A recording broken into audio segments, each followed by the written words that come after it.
Hey friends, welcome back for another duet.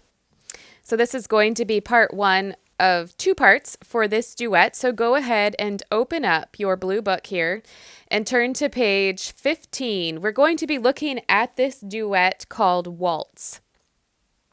We're only going to be looking at the first line today, but let's go ahead and talk through this entire duet. Like the other ones, that T up there means teacher, so I'll be playing the top two lines, and the P for pupil, another word for the name student, you will be playing the bottom two lines. So I'll be playing these top two as well, and you'll be playing those.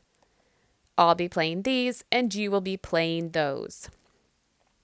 So let's go ahead and clear this page. I first want you to pause this video like we usually do. I want you to look through this duet on your own. I want you to look and ask yourself, what do I see and what questions do I have?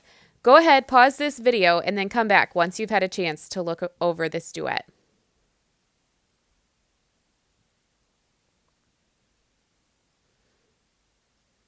All right, let's go ahead and move on. Let's look at the first line of this duet and then come back tomorrow and we'll look at the rest of this duet together.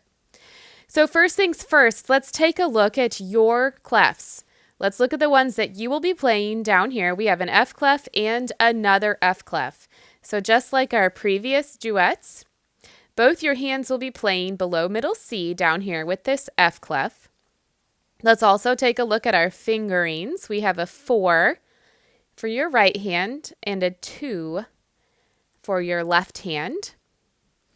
So if we take a look at our hands here, let's remember our thumbs are always number 1. So starting with our thumbs as number 1 and moving towards our other fingers, we know that your 4th finger of your right hand is here. And the 2nd finger of your left hand is right here. So this hand position is a little bit different than what we've seen before. So why don't you find your 4th finger on your right hand, your 2nd finger on your left hand.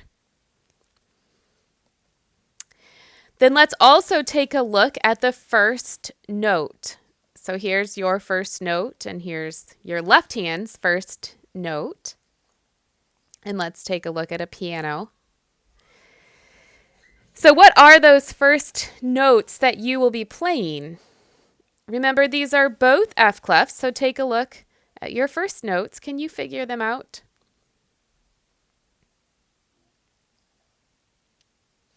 Once again, those are both C.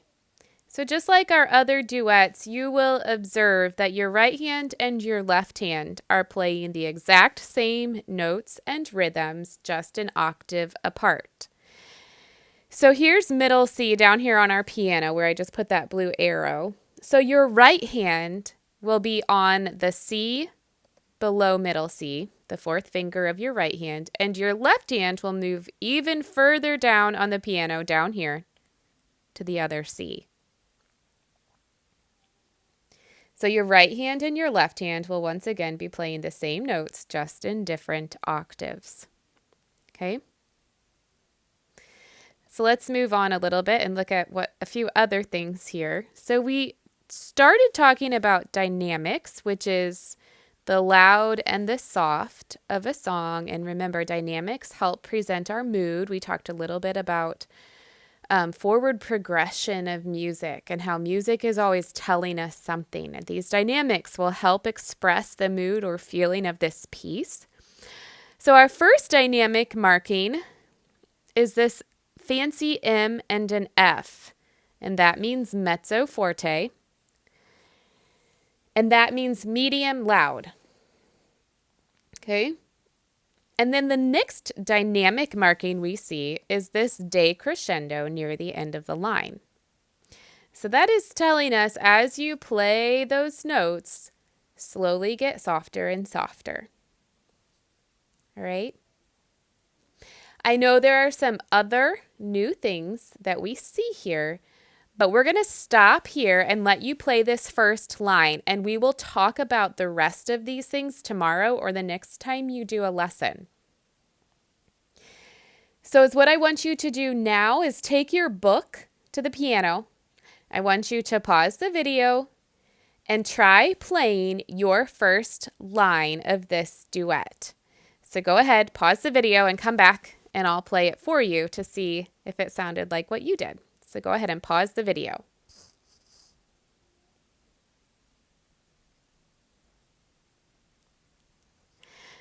Welcome back. I hope that went okay.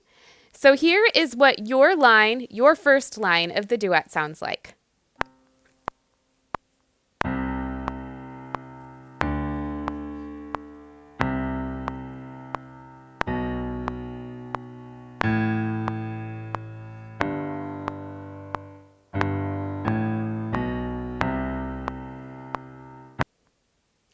And here is what the first line of the accompaniment sounds like.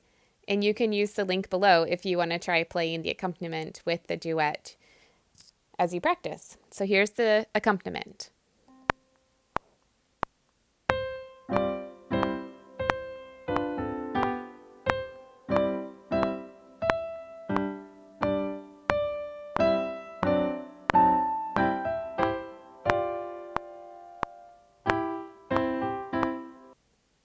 So try playing those together today, and then, like I said, come back tomorrow or for your next lesson, and we will talk through the rest of this duet.